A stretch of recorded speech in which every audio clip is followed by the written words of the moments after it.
kekerasan pelangi. Sambutlah kami, sang pengubah negeri. Guru bergerak pasti, berbagi dan mengabdi.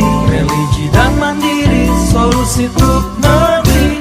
Bergerak cerdaskan bangsa, gotong royong dalam satu irama. Merdeka belajar siswa, cerdas dan berkarakter Pancasila. Taklukkan rintangan yang ada, percaya yang kuasa guru penggerak. Mengajar anak menghitung, itu baik, namun mengajarkan mereka, apa yang berharga atau utama, adalah yang terbaik. Maksudnya adalah, mengajarkan anak dengan ilmu-ilmu eksakta, itu baik. Namun, dengan mengajarkan mereka dengan ilmu-ilmu spiritual dan sosial, mereka akan mampu membedakan hal-hal yang baik dan buruk, dan mampu membawa dirinya pada kehidupan bersosial dan bermasyarakat. Itulah hal yang sangat berharga dan yang utama, dalam menjalani kehidupan ini.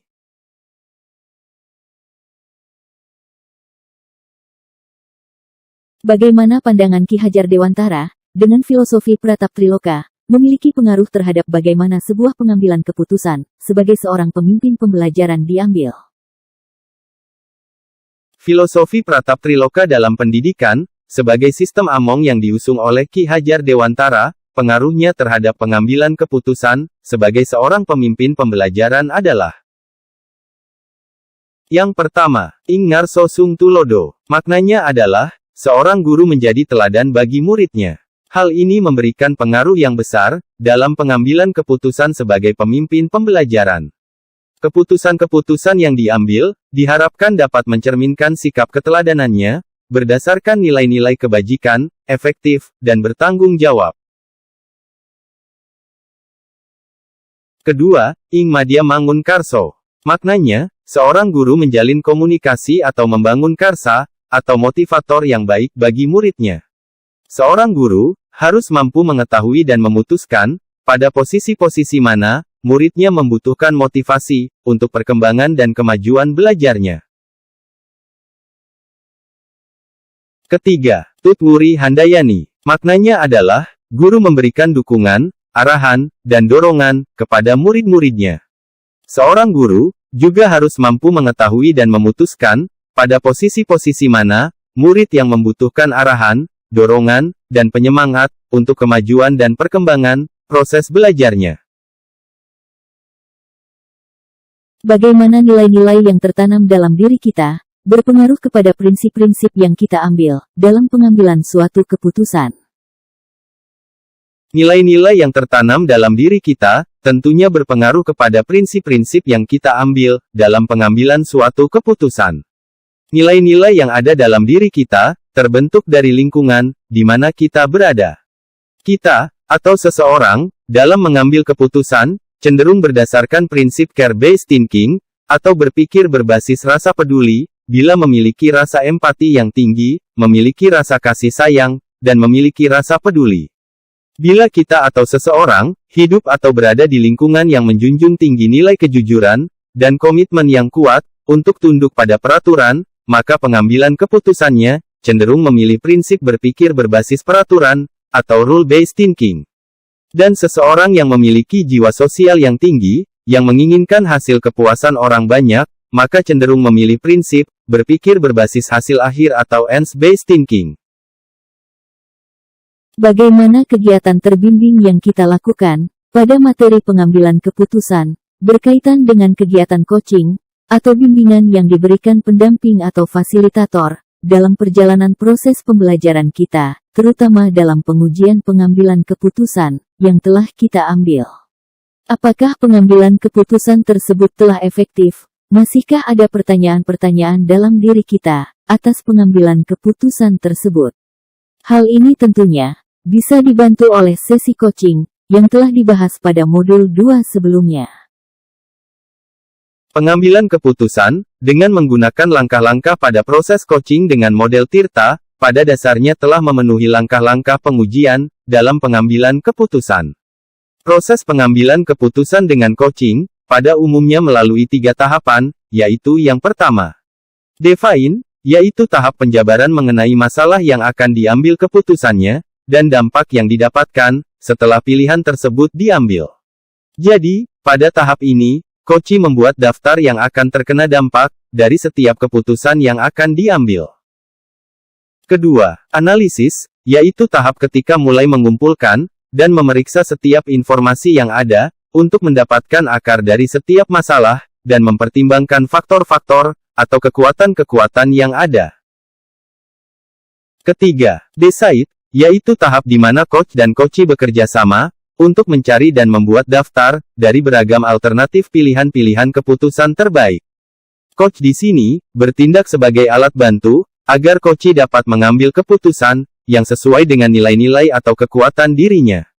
Jadi, keputusan yang diambil melalui proses coaching, sudah melalui proses pengujian, agar menghasilkan keputusan yang efektif dan berdampak positif, dan meminimalisir dampak negatif. Bagaimana kemampuan guru dalam mengelola dan menyadari aspek sosial emosionalnya akan berpengaruh terhadap pengambilan keputusan. Aspek sosial emosional akan mempengaruhi seseorang dalam pengambilan suatu keputusan. Jika seseorang mengambil suatu keputusan yang didorong oleh sosial emosional yang kuat, dapat diprediksi, terkadang berbahaya, dan terkadang menguntungkan.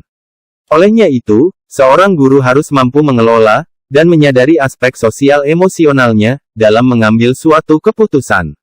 Bagaimana caranya? Yaitu dengan mengolah keterampilan sosial emosionalnya dengan cara yang pertama, kesadaran diri.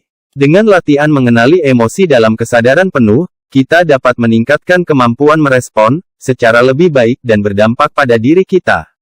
Kedua, pengelolaan diri, yaitu dengan mengelola emosi dan fokus mencapai tujuan. Ketiga, kesadaran sosial, yaitu dengan merasakan dan menunjukkan rasa empati kepada orang lain.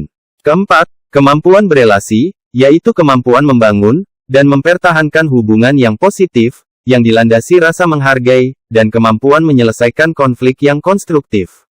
Kelima, mengambil keputusan yang bertanggung jawab, dengan mempertimbangkan semua aspek, alternatif pilihan, berikut konsekuensinya.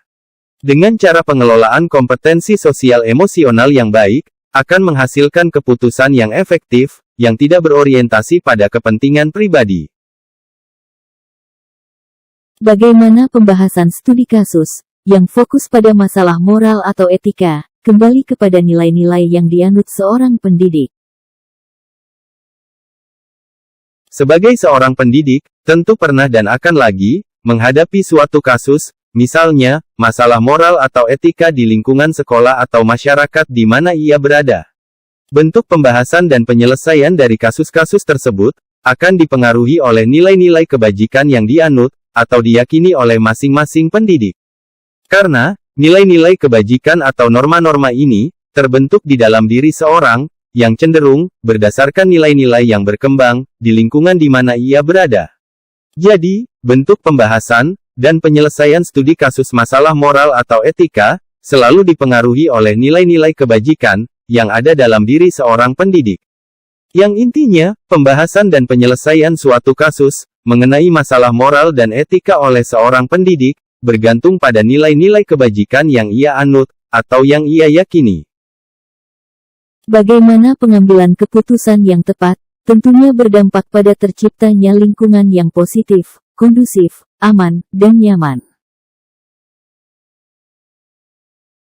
Pengambilan keputusan, memiliki arti penting bagi maju atau mundurnya suatu organisasi, atau sekolah. Pengambilan keputusan yang tepat, akan menghasilkan suatu perubahan, terhadap organisasi atau sekolah, ke arah yang lebih baik, terciptanya lingkungan yang positif, kondusif, aman, dan nyaman. Bagaimana caranya? Pertama, sebelum menetapkan keputusan, pastikan dulu bahwa, keputusan yang diambil, realistis, dapat diukur, dan dapat dilaksanakan sesuai tenggat waktu. Kedua, mengumpulkan informasi atau data-data, untuk mendukung pengambilan keputusan. Ketiga, mempertimbangkan semua faktor, yang mempengaruhi pengambilan suatu keputusan, berdasarkan informasi, atau data-data yang dikumpulkan. Keempat, memilih keputusan yang terbaik, dan sesuai tujuan, setelah menimbang semua faktor, dan mempersiapkan backup plan, jika suatu masalah terjadi. Kelima, tinjau semua keputusan, untuk memeriksa, apakah tujuan sudah tercapai, atau belum. Jika proses pengambilan keputusan, berdasarkan 5 langkah tersebut, tentunya akan berdampak, pada terciptanya lingkungan yang positif, kondusif, aman, dan nyaman. Selanjutnya, apakah kesulitan-kesulitan di lingkungan Anda, yang sulit dilaksanakan, untuk menjalankan pengambilan keputusan, terhadap kasus-kasus dilema etika ini? Apakah ini kembali ke masalah perubahan paradigma di lingkungan Anda? Pada dasarnya, kesulitan-kesulitan di lingkungan atau sekolah saya, yang sulit dilaksanakan, untuk menjalankan pengambilan keputusan, terhadap kasus-kasus dilema etika, hampir tidak ada. Karena, lingkungan tempat saya bekerja, khususnya para guru, kepala sekolah, dan semua tenaga kependidikan, sangat menjunjung tinggi nilai-nilai kebajikan, yang telah membudaya di lingkungan sekolah. Dalam kasus dilema etika ini, apapun keputusan yang diambil, dapat dibenarkan secara moral, tergantung, nilai-nilai apa yang diharapkan, berdasarkan nilai-nilai budaya, yang dimiliki oleh sekolah. Dan pada akhirnya, apakah pengaruh pengambilan keputusan yang kita ambil ini, dengan pengajaran, yang memerdekakan murid-murid kita? Kita sebagai pemimpin pembelajaran, tentunya dalam pengambilan keputusan, akan selalu semata-mata, untuk kemajuan dan perkembangan, proses belajar murid-murid. Murid diberi kebebasan, dalam proses pembelajarannya, untuk meningkatkan minat, dan bakatnya, tanpa ada tekanan dari pihak manapun, sehingga murid, dapat merasa nyaman, aman, dan bahagia, dalam mengikuti proses pembelajaran. Jadi, pengambilan keputusan yang kita ambil, akan berpengaruh besar, pada proses pengajaran, yang memerdekakan murid. Bagaimana seorang pemimpin pembelajaran, dalam mengambil keputusan, dapat mempengaruhi kehidupan, atau masa depan murid-muridnya? Seorang pemimpin pembelajaran, dengan mengambil keputusan yang tepat, dan bijak, akan sangat mempengaruhi kehidupan, atau masa depan murid-muridnya. Sebab, seorang pemimpin pembelajaran, ketika mengambil sebuah keputusan, akan selalu menjadi pembelajaran, bagi setiap muridnya, dan akan menjadi teladan, serta motivasi, dalam mendukung potensinya. Apakah kesimpulan akhir, yang dapat Anda tarik, dari pembelajaran modul materi ini, dan keterkaitannya dengan modul-modul sebelumnya? Kesimpulan akhir, yang dapat saya tarik, dari pembelajaran modul materi ini, dan keterkaitannya, dengan modul-modul sebelumnya, adalah: pertama, pengambilan keputusan adalah suatu keterampilan atau skill, yang harus dimiliki oleh guru, dan harus berlandaskan pada filosofi Pratap Triloka Ki Hajar Dewantara, yang dikaitkan dengan pemimpin pembelajaran. Kedua, sebagai seorang pemimpin pembelajaran, harus dapat mengambil keputusan-keputusan, yang berpihak pada murid, dalam memenuhi kebutuhan belajarnya. Ketiga, sebagai seorang pemimpin pembelajaran, dalam pengambilan keputusan, harus berdasarkan pada nilai-nilai kebajikan, dan budaya positif, yang akan mengantarkan, pada lingkungan yang positif, kondusif, aman, dan nyaman. Keempat, sebagai seorang pemimpin pembelajaran, diharapkan memiliki kompetensi sosial emosional, dengan kesadaran penuh, agar menghasilkan suatu keputusan yang bijak, dan tepat, untuk menghantarkan muridnya, menuju profil pelajar Pancasila.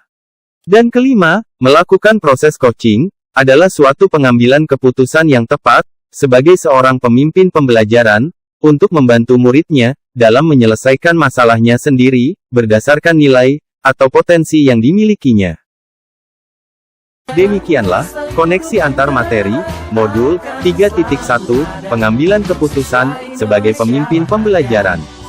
Terima kasih. Wassalamualaikum, warahmatullahi wabarakatuh. Sehangat sang mentari, secerah sang pelangi, sambutlah kami sang pengubah